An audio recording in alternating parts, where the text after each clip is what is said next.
Guardians of the Galaxy Volume 2 was once again directed by James Gunn, who brought out the first movie, and in this one, he seems less enthusiastic, although he's been saying in all interviews he loves to do the Guardians of the Galaxy movies. And I don't think he was saying it with his mind on. Okay, there's no point in naming the cast. You've got Pratt, Zoe Saldana, Dave Bautista, Bradley Cooper, Vin Diesel. Why am I naming the cast when I just said I'm not naming the cast? So, although I'm a big Marvel fan, I never really liked the first Guardians of the Galaxy. I mean, I enjoy it, I know it's good, but although there are shit movies like Iron Man 2 in the MCU, Guardians of the Galaxy, the first one, is actually my least favorite movie of the entire MCU. And I thought maybe this one would change my opinion on this team.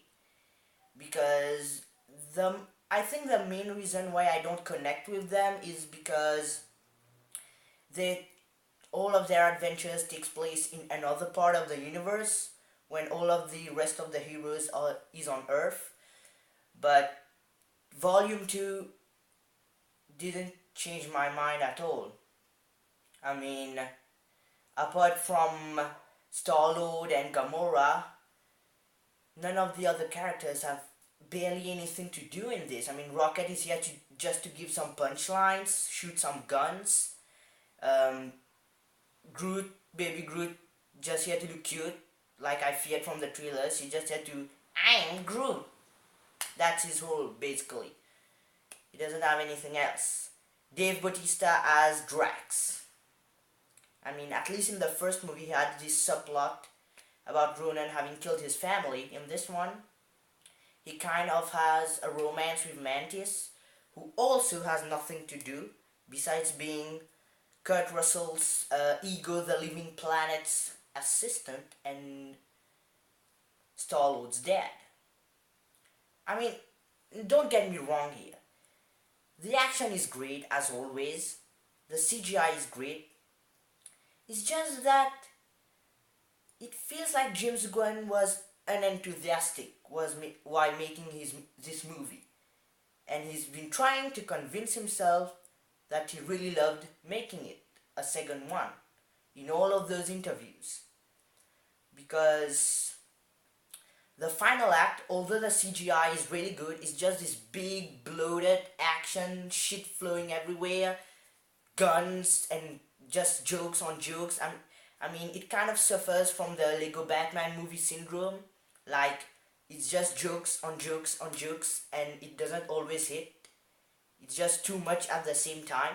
And it also suffers from the Age of Ultron syndrome.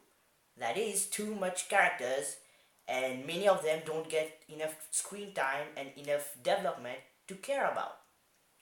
I mean, overall, Volume 2, it is enjoyable. You will have fun. There are bright colors everywhere. Children will really like it during this summer season. But for me, for someone who didn't like the Guardians the first time, it didn't change anything for me. And I'm gonna give Guardians of the Galaxy Volume 2 a C+. I mean, it's not out yet. This is an early review, and sorry guys for this poor video quality. I mean, my equipment is not with me at the moment. I'm gonna get it soon.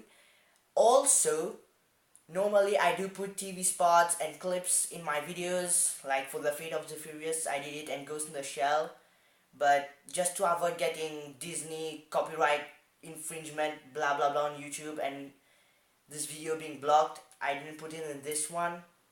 Still, you can go watch Guardians of the Galaxy Volume 2, especially those who've loved the first one. They're gonna really enjoy this one.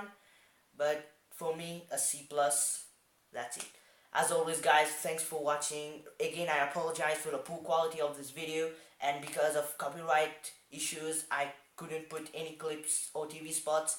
Still, thanks for watching. Subscribe to my channel, give us thumbs up, comment below. That way, I can see you next time.